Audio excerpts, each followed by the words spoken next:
کومو خلکو ته چې خپل وای یعنی ولې او مقصد معلوم وي نو هغه خلکو ته د هاو ټایپ خلکو ضرورت وي. وای ټایپ خلک ویژنری وي او هغوی د سسیز باره کې هم د خپل ځان نه ماسوا د یو ډیر غټ او د لانګ ټرم ویژن لیدونکي وي او په هغوی کې د سوچ او فکر صلاحیت ډیر زیات وي او هغوی د دې خپل سوچ او د فکر معامله کې ډیر زیات امید لري. نو هغوی چې څنګه سوچ فکر او ویژن لري نو هم هغه شانتي هغه خپل ویژن حاصلولی شي. او وای ټایپ خلک چې سحر پاسي نو د هغې مخې ته د ژوند یو مقصد وي او هغې صرف ژوند نه تیروي. او د دوی په مقابله کې هاو ټایپ خلک چې کوم وي نو فطرتاً هغوی حقیقت پسند خلک وي او هغوی د یو څیز باره کې په واضحه توګه باندې په دې خبره پوهیږي هغه سیسته به عملی شکل څنګه ورکولی شي. وای ټایپ خلک زیاتره په هغه سیزونو باندې توجه ورچي چې هغه د اکثرو خلکو په نظر نه راځي، مثلا فیوچر یعنی مستقبل.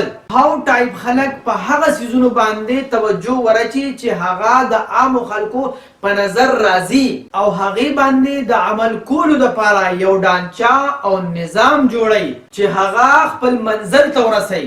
دلته خبره د موازنې او د مقابلې نه ده او نه په دې کې یو څیز ښه او بل لر دی.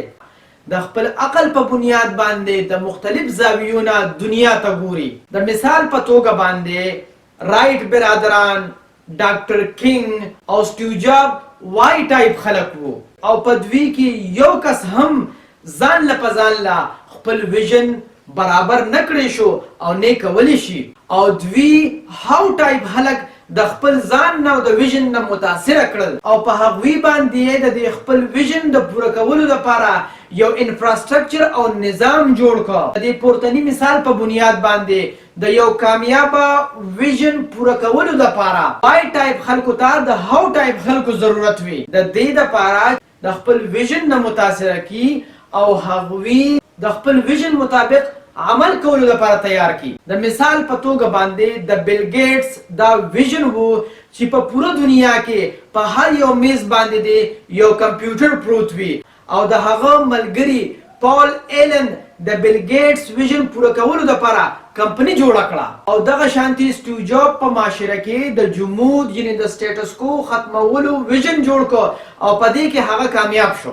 ولې د هغه ملګري سټیو وازنایک د سټیو جاب د ویژن پوره کولو لپاره کمپنی جوړه کړه او هغه یو انجینیر و. سټیو جاب سره ویژن وو او د هغه ملګري سټیو وازنایک سره سیستم او نظام وو. د مستقبل ویژن او د هغه ویژن د پوره کولو مهارت په شریکولو سره غټې غټې ادارې جوړیږي. د خدای دپاره پښتنو سانونو پیژنئ، ستاسو دپاره خو به ځان له پیغمبر نه راځي.